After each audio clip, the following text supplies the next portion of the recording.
Hey, so in this video I'm going to give you a fairly detailed tour of the Amender interface. We're going to use the visual controls and coding options more than we're going to use the AI assistant like I've shown in the introductory video. So this video is a little bit more aimed at developers than it is at beginners. But if you're a beginner, you still might want to watch the initial parts just so you can see how to make simple text changes and do things like removing content and inserting content. So just like microthemer, we select elements with point and click. So I'm going to select this heading here. And at the top of the interface, we get some options for choosing a CSS selector. This is the default one, targeting just this one element that we've clicked. Or if we scroll down, we might see options for targeting, say, 2 elements or more, depending on the type of element we've selected and how many similar types of element there are, so how many paragraphs there are on this page, because we've selected a paragraph element. And to save an element, we can either click this Save option here, or we can use one of the options over here to just make a change straight away. So we've got some default tabs here, these first 6 ones which are commonly used. If you've created a custom one and you select various elements, then so this is replace in a HTML, the custom change operation you're going to do is sort of remembered so that you can apply them to multiple elements without having to redo them. But for now we'll just stick with the default options. So replace text is the first option. So going back to this heading here, to save my selector I can just start editing, so I don't have to click the save button. I could just say remove the word interface, and then we can see on the page that this instantly updates. And this is the unique thing about Amender, in that it's a universal front-end editor. So it doesn't matter how this page was constructed, which combination of themes or plugins we use to render the finished page. Because Amender works on that final rendered page, it can change the HTML of the page in any way you choose. And these options up here just give you some common things that you might want to do. So like replacing text is one. The default editor is just a simple text area, but we can choose this option here to make to edit with using rich text. So I could say Amender tour. And to just quickly add a bold tag, I can just use the button up here. Then, if we decide actually we wanted to just remove our edit, it's simply a case of just deleting the change that we made, and then just the original Amender interface text comes back. Another common task that we might want to do is to just say append a bit of text. So I could say something like tour. And when you're using a rich text editor, because it strips the white space, we need to use this leading space option here in order to create a space between the word interface and tour here, so it's not all one word like it was without that. You don't have to do that if you are just using the text editor. You can just insert a space. It's just that the way that the WordPress TinyMC editor works is it just always strips space, so we need a little workaround there.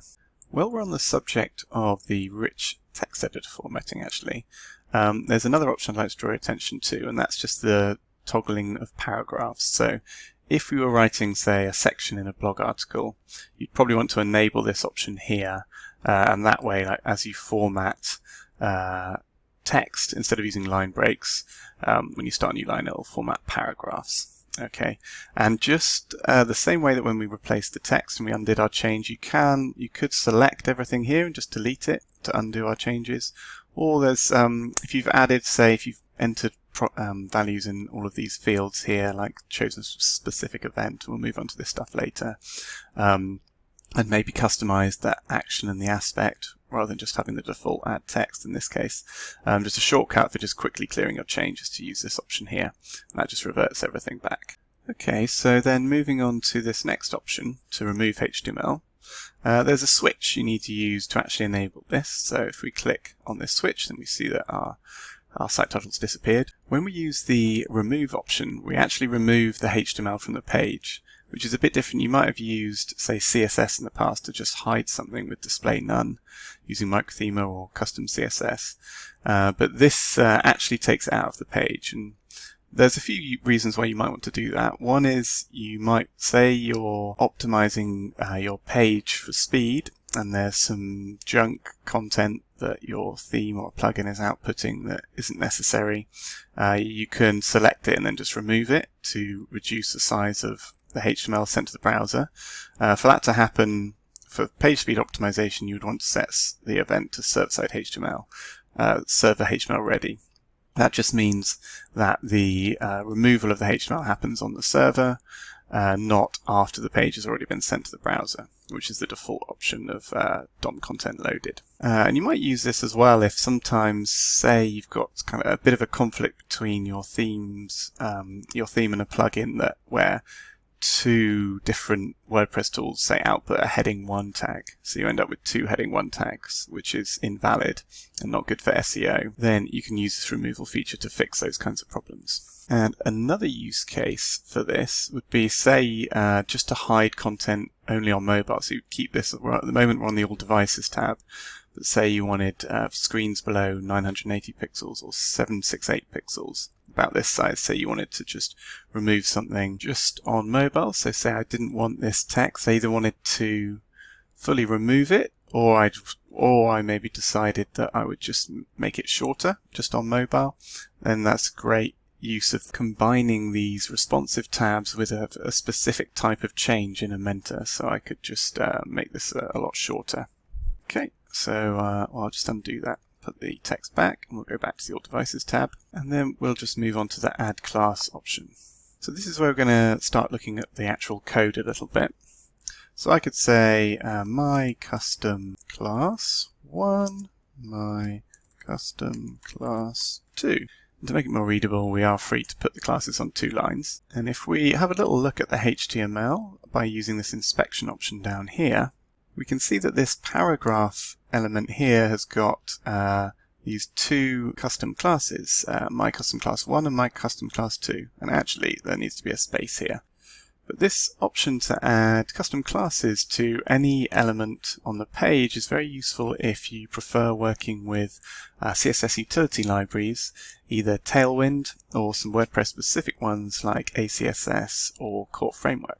Now we'll move on to looking at just writing some CSS by hand. So Amender creates a selector for targeting just the element we've selected. And if I just write something like color red, I can apply live CSS changes. Amender has this CSS editor, but it's unlike Microthema. There's no visual controls for individual CSS properties. There's no color picker for setting the text color. But if we want to enable Microthema's controls, we can just choose this option here and choose to install Microthema or install the free version, where you're just limited to styling, say, 15 things, and some of the CSS properties aren't available to you unless you go pro. Equally, if you're starting out with Microthema, you can just use this icon here to activate Amender from within the Microthema interface. So they can both be installed as add-ons for each other. Okay, so I'll just remove this option here, and then we'll look at the JS function option. So this feature is useful when you just want to attach a bit of behavior to an element.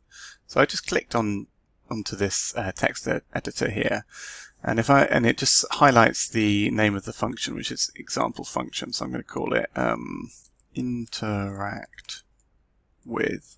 And to give you an example, I'm just going to paste in some code, some simple code for basically creating I'll just beautify that a little bit, for creating a span element, adding some text I was clicked, and then appending it to the element that we've selected here. And I'm going to choose, because we're talking about clicking it, I'm going to choose the click event. And when you're working with JavaScript, the important thing to notice is that you do need to refresh this interface, not the whole interface, but just this preview here. Using this option here, it will start animating to remind you. So if I just click that, what that does is just reload the page with the JavaScript that we've written, already loaded onto it. And I'm just going to temporarily disable targeting, so I can click on this, and you can see it's added the text I was clicked. And if I do it a couple of times, it keeps happening. And actually, if I maybe create a space here and then refresh that, it will do it a little bit more neatly. And we have a few options to choose from. So with the client side events, so click is one. We could also say have mouse enter. So if I just refresh that, so then when we put our mouse over it, it's saying click, but obviously we're just hovering over. And a common one that you'll use for animations would be in view. So I'll just reload the page. So it says I was clicked because it was immediately in view, but if I take it out of view and then in view again, it says I was clicked for a second time. And we can reuse any of our snippets. So this is a JavaScript snippet, but any of the HTML that we add or just plain text we can reuse elsewhere. So just to give you an example, if I turn targeting mode back on and click on this heading, I can choose to run the same function, the interact with function. And I'm going to choose edit sync snippet, the default option, so it's the same function, we're not creating a duplicate here. And then if I refresh the page, and I'll set it says I was clicked, because the default event is just as soon as the page loads for any JavaScript. But say we wanted to just use the click option again, refresh that, then it'll only add the clicked text every time I click it. Now, when it comes to functions like this, you often don't need to bother setting a name because the name will just be extracted from the name of the function. But if you did have another snippet, you could use this option here, interact. I could call it interact function. And then it will be labeled as interact function when you're trying to search for it. Up at the top it says editing synced snippet, which just tells us we are editing a snippet that's used in more than one place here. And if we wanted to create a similar function but without overwriting the existing one, we could use this detach option here to create a copy of it basically. We've already looked at the beautify snippet code where I just used that to indent this text a little bit nicer. And this option here says create new snippet without overwriting the current. So basically if I was to delete this function, because I'm editing a synced snippet, it would remove that function from where it's used elsewhere, so we don't want that. If we wanted to start again, just create a different function, then I could just use this option here where I'm preserving that previous function, but I'm still branching off and creating my own one. So in this new function I could call it slide up. I'm just going to paste in some GSAP code, which Amender detects and then asks me if I want to install the GSAP library. It only does that for GSAP, 3JS and Alpine.js at the time of recording, but I will probably add more popular libraries that Amender can detect just from the code that you write. That's how it's detected this here. So I'm going to set the event to in view, which is a good one for animations, and then just refresh that page and we'll see it slides up. I'll just turn targeting off so you can see that a bit more clearly, and then refresh the page again. It just moves up a little bit, and we could change this to move up a little bit more by tweaking these numbers. In the other video where I introduce Amender and I show the AI assistant, we're using the AI assistant to generate this kind of GSAP code, but quite often you'll want to just go on the GSAP website and then just copy and paste some kind of examples. And down at the bottom here we've got this import option, which it's showing GSAP but grayed out, just meaning it's auto-detected GSAP, so we didn't have to manually add that. For packages that aren't natively supported by Amender, we can choose this manage option here, which by the way you can also get to from settings JavaScript libraries. And at the top here there's just a little warning to tell you that you can't trust everything on NPM in the same way that you might trust, say, officially hosted WordPress plugins, even though they can have problems as well. But because there isn't moderation on these packages, so you generally want to go for well-known packages. There have been cases where, say the developer of a well-known package's account gets hacked, you have a problem. But so this is just to let you know.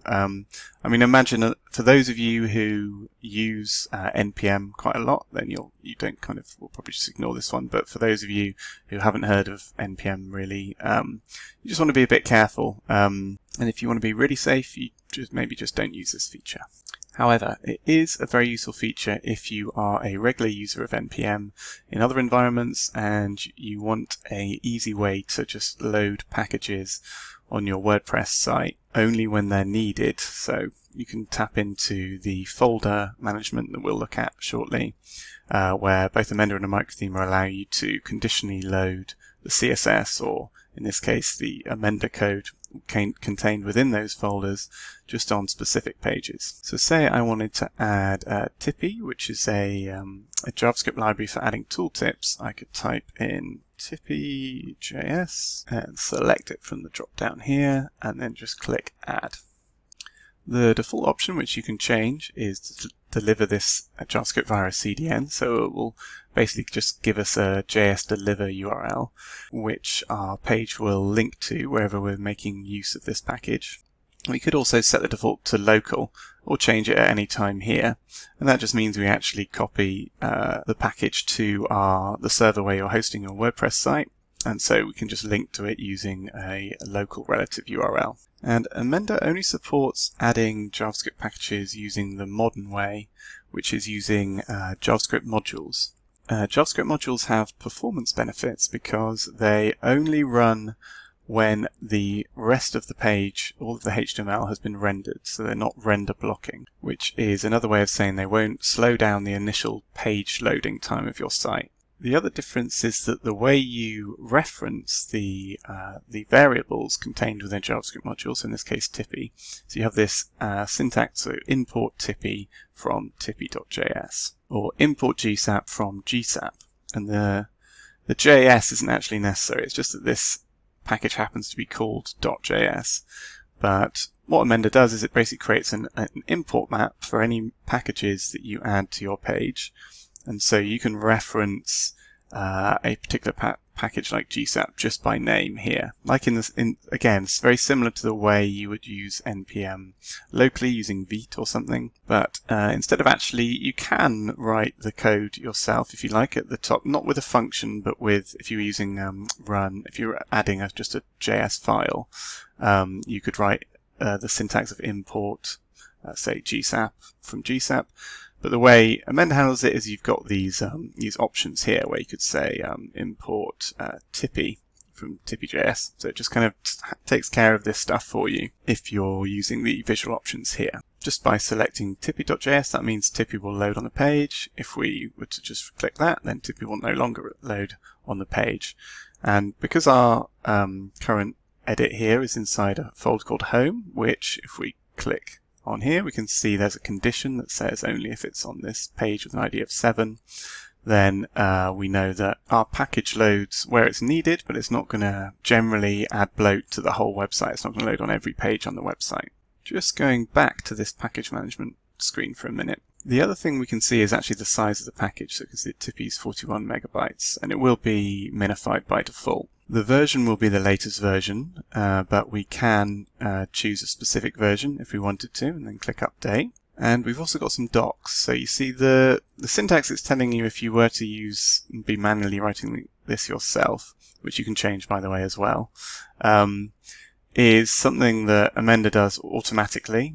That won't get it right 100% of the time. So sometimes you might need to just click on the docs and have a little look at what the actual import syntax is. So in this case, import Tippy from tippy.js was correct. Amender will try and read this information, but sometimes the syntax specific setup is a bit unconventional, and you might actually have to go to the website to find it. And if it does differ, we'll need to go back here and just change this and click Update. And then you know that's you're using the correct syntax forever. We've also talked about this CDN thing. So if I was basically to click on this local option, that means we've now got a local copy of Tippy. There can sometimes be performance benefits of using a CDN versus locally, and sometimes there might be, because basically the JavaScript package might be cached in people's browsers when you're linking to a CDN. But if you know you're running your site on a very local, very fast server, then just storing everything locally might be the best option. There might also, depending on the package, that might be better for GDPR compliance as well. I think that varies, and to be honest, it's out of my expertise. This column to show whether it's in use just tells us whether you've actually referenced that package in your Amender settings.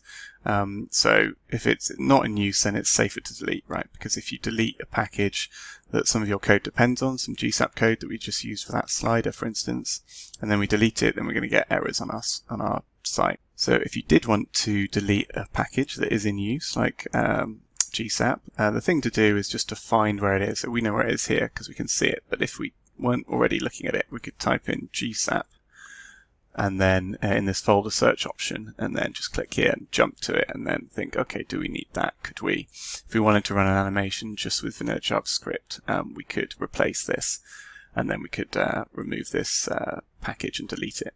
And by the way, this might be collapsed, these options down here, when you first install Amender, but we can just toggle them using this option here. Now let's move on to this selector option here. So I'll just enable targeting mode. So the default selector shown is basically the selector that was generated when we point and click on things. When we clicked on this heading and we had a selector up here, and we can see it's the same here. And with Microthema, generally the way it works is you click on one thing and choose your selector, and then all of the options relate to just that one thing you've targeted, so just this heading. But with Amender, sometimes you might want to, say, insert some text dynamically using add text or replace text, then add some styling for it, and you might even want to, say, insert a custom script tag in the head of the page, all of which relates to the same section, but not necessarily the same single element. And so if you want to apply a change to not just the element you've clicked, but some sort of related element, you can use this option here just to define a different selector. It's basically just an alternative way of organizing your edits. So instead of just everything being organized, I'll just clear this, into folders, where you have folders and selectors. Each selector targets one thing. You could have a selector that's named, some section, like hero section, and then within that you could have like several tabs, and you can have multiple tabs, for say adding CSS or running functions, and you just keep it all under this tab management here. So I'll give you a quick example. I'll just go to the CSS tab. I'll change this to P to target all paragraphs. CSS is actually controlled using any arbitrary CSS you want to enter here. You can enter, you can add imports, keyframes, font imports, font faces. So this is kind of irrelevant actually to this specific case of the add CSS option, but say I wanted color red.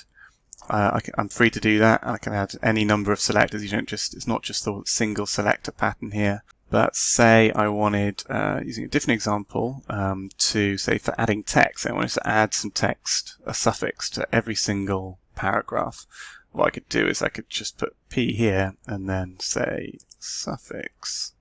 And you see it's added suffix here and here. And so you can control the whole page however you like. And now I'll just clear that edit there, both the adjustment to the selector and the text in one go.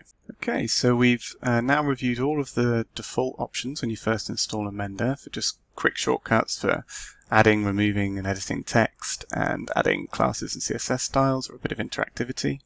If we click this plus option here, we can just choose our own action and aspect. So this is just the way in which, so an action is say replace and an aspect is text.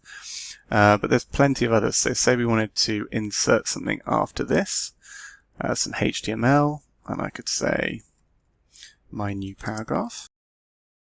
And then we can see that's just been inserted here.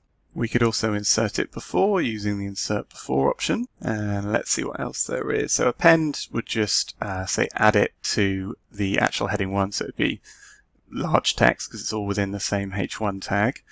Prepend just simply puts it before whatever's there instead of after. Add will generally be the same as append, but so yeah, so that's just down there. Let's look at a few more.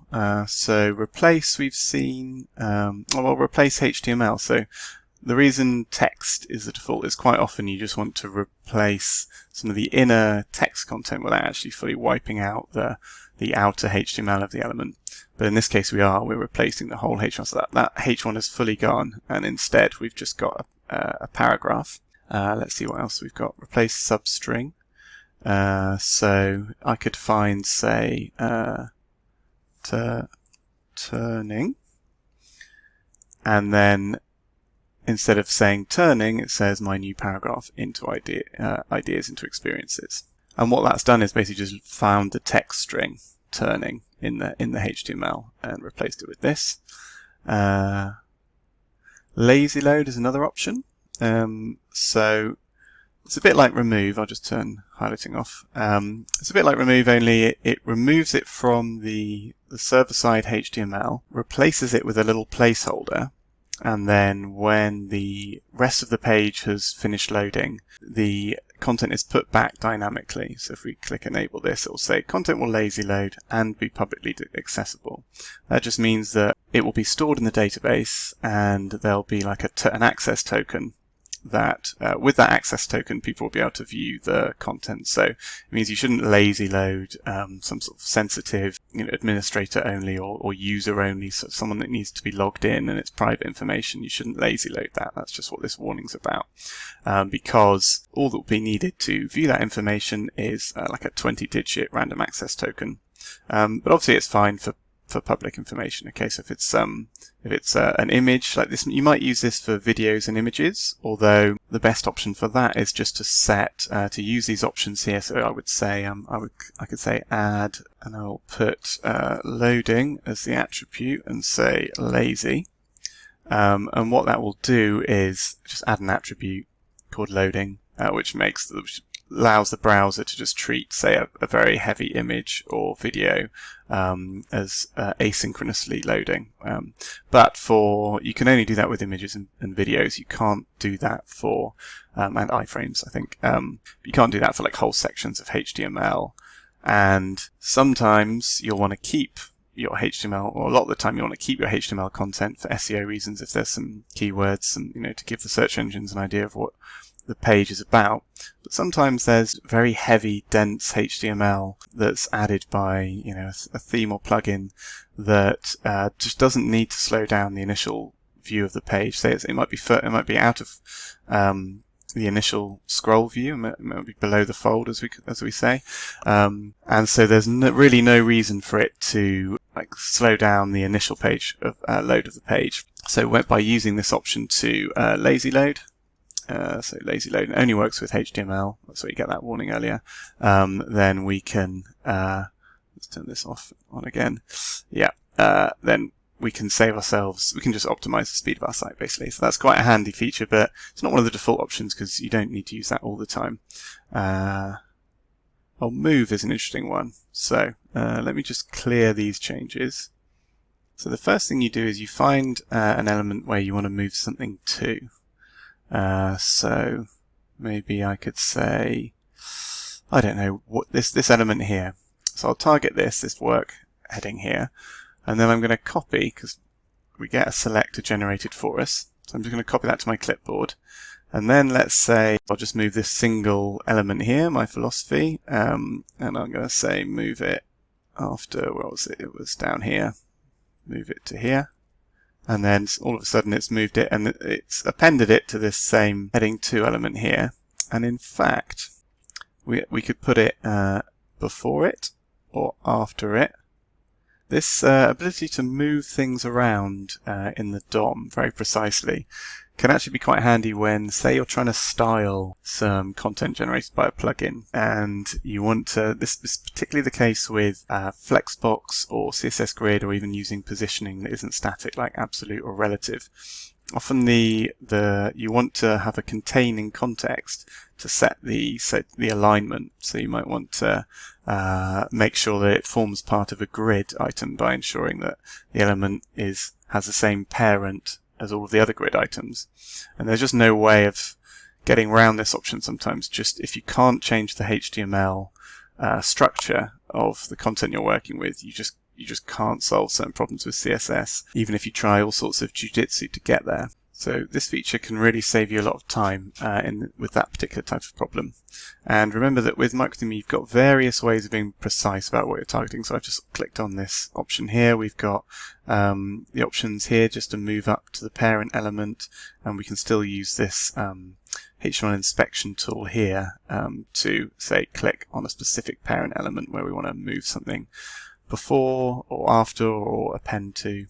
Right, so let's now just check if there's any other things that we haven't looked at yet. No, I think we've covered all of the actions. There's about 10 actions at the moment. I'll probably add a couple more over the course of the next few months while people are still testing Amender, but there won't be that many, because actually with this combination of ways of adding things or rearranging things and the aspects, so there's a few types of aspects. So text and inner HTML are actually the same in terms of what they're targeting.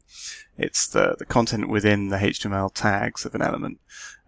It's just that if you would choose HTML, let's say, well, let me go to add HTML.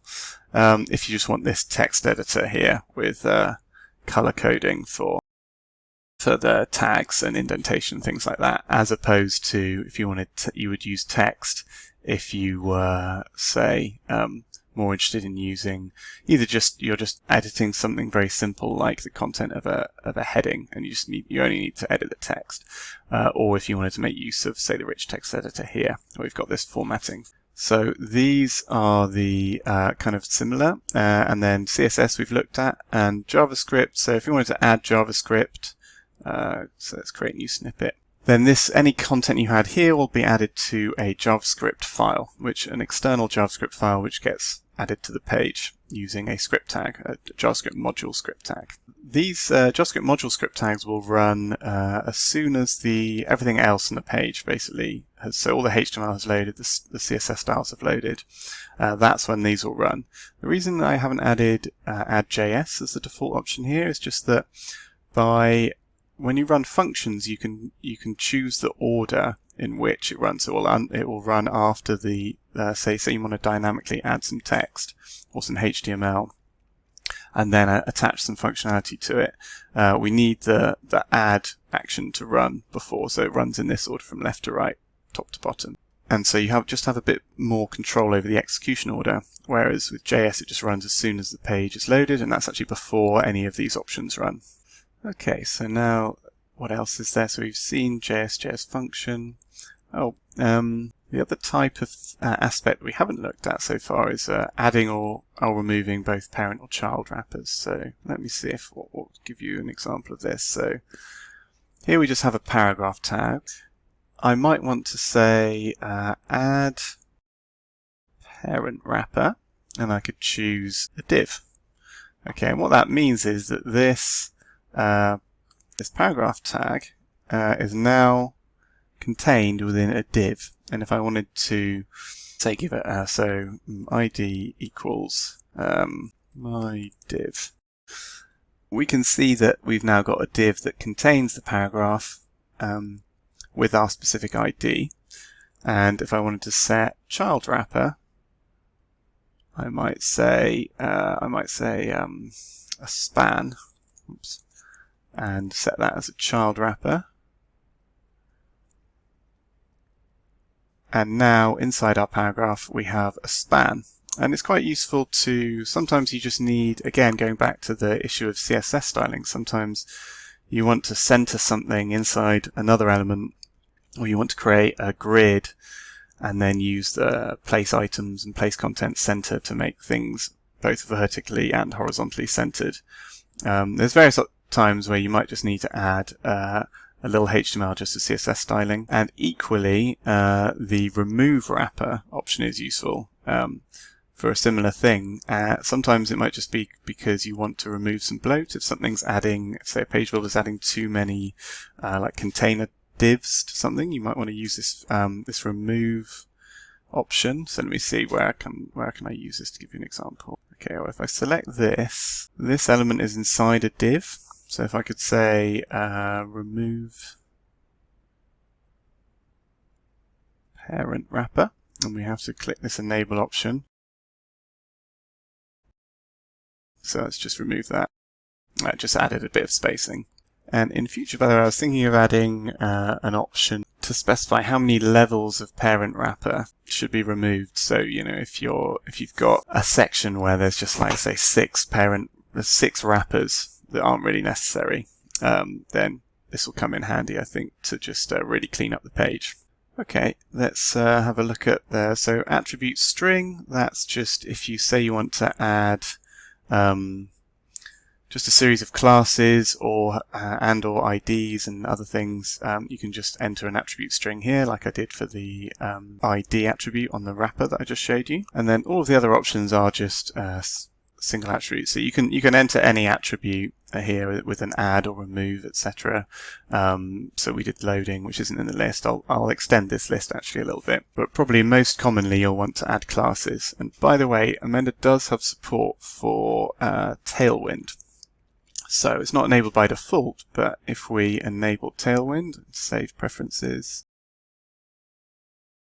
and I'm just going to select, say, this element here, and then I go to the add class feature and just paste in some Tailwind classes here that I've copied, and then I'm going to turn off targeting, we can see that we've got some nice styling. And I'm happy to develop this Tailwind integration further for those of you that like to use it, or with the WordPress frameworks that I mentioned earlier. So I think we've covered now all of the default options and the various custom combinations that you can add. If you want to change these defaults, there's an option up here where you can customize whether it's replace text. If you're a bit more code oriented, you might want to set replace instead of replace text to replace inner HTML and add HTML. Okay, so now let's have a little look at these review options down here. Sometimes you might just want a quick way to see if some sort of layout content is due to something you've done in Amender, or if it's just the default way that your theme works. So a really quick option here is just to click on the none.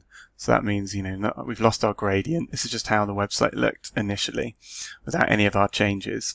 And it's yellow just to remind you that you probably want to turn this one off.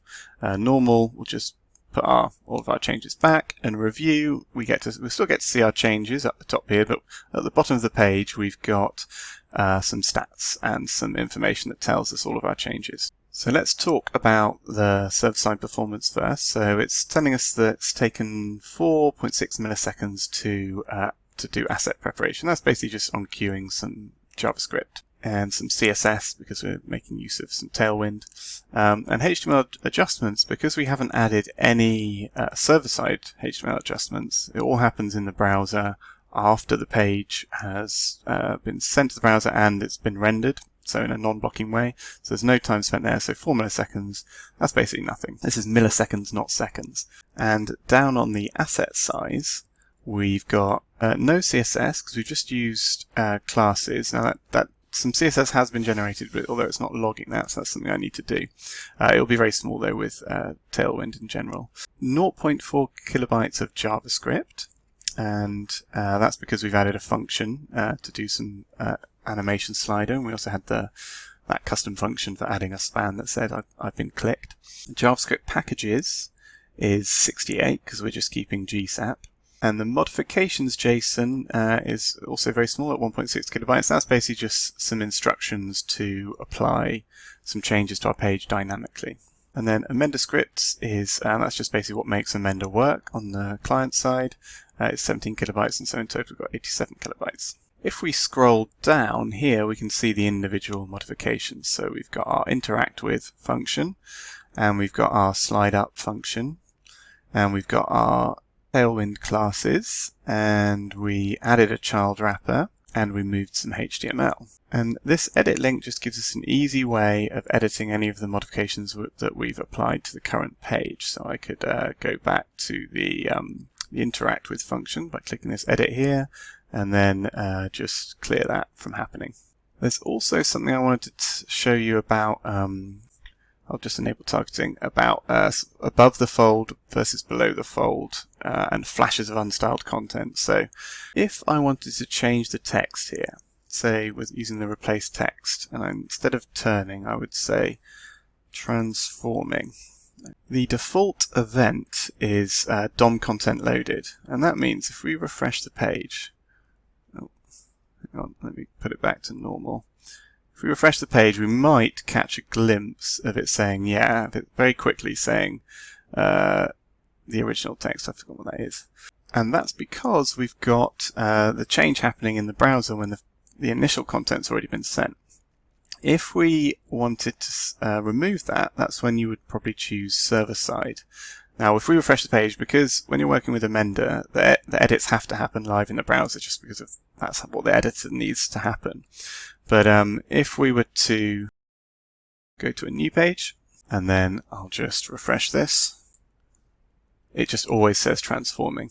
There's no flash of unstyled original text. And so that's kind of the choice between when you might want to use server-side or client-side. There are performance benefits to using, the reason it's the default is there's some performance benefits to doing it in the browser, because there was 0 milliseconds on the server changing the HTML. But for times when you want to avoid this kind of, because it's above the fold content, for instance, if this text was down here somewhere, it would be fine if it changed dynamically because no one would see the original text. It's just for the occasional times when you've got this above fold content. And so let's go back now into our editor, and I'll go to the review changes, and we'll see that, so now that we've got just one server-side change, it's taking 500 minutes. Again, this is incredibly quick, but the total is about 10 milliseconds. And that's a negligible amount of time that it's adding to the page speed, so Amender is very fast. If you were to add lots of server-side edits and things were creeping over, say, 50 milliseconds, then you might want to just make sure you've got a caching system enabled, whether it's a caching plugin or it's some sort of server-level caching that your web host might already provide. So Amender is completely free to use without any time limit when you're just in draft mode. So at the moment we haven't tried to publish our changes. If we did try to publish our changes, we get this warning saying subscription is required to publish your Amender changes, and then you can go ahead and purchase one, or you can use this link down here anytime to purchase one. So basically the reasoning behind that is just to mean that you can test it out, that Amender works and solves your problems exactly the way you want it to, and then you can go ahead, buy a license, then you can always publish. And Amender's pricing system is a little bit different. It's kind of a hybrid between lifetime and typical subscription models. So you don't have to renew your license to get bug fixes for the features that existed when you first purchased the license and for a year afterwards. You only have to pay if you want to get new features that are added a year after you initially subscribed. The thinking behind this is basically for security updates and bug fixes, you're never going to be forced to just renew your subscription just to get that, just to keep your site secure, which I think is kind of one of the lock-in mechanisms that people find quite annoying about typical subscriptions. So as I mentioned, we're not really going to be using the AI assistant in this video. I just want to finish though just by saying that the option here, I've just added an option here which shows you example prompts that you can do, various things. It's worth, you're probably not going to be too sure what the AI assistant's good at and what it's not so good at. I've added some options here, just a few to initially. I'll update this as I teach the model how to do specific common web design tasks well. Like, so for instance, it's pretty good nowadays at adding a video background to a page, and that's because I've spent some time teaching it specifically how to do that kind of thing in a reliable way. And I'm going to be teaching it to do more and more things, I'll just add more options here. So do check back on this drop down, do have a little play around yourself. If you're not technical, some of the code examples that we've looked at here might be above your head a bit, but generally whenever we've done something by code visually, you can always just ask the AI assistant to do that for you. So I hope this has been useful at giving you a good idea of how the interface works. It's been quite a long video, but on themeover.com there's always going to be chapters, little chapter links below the video in the documentation, so you can just jump back to any specific point very easily in the future. So great, thank you very much for watching. Bye bye.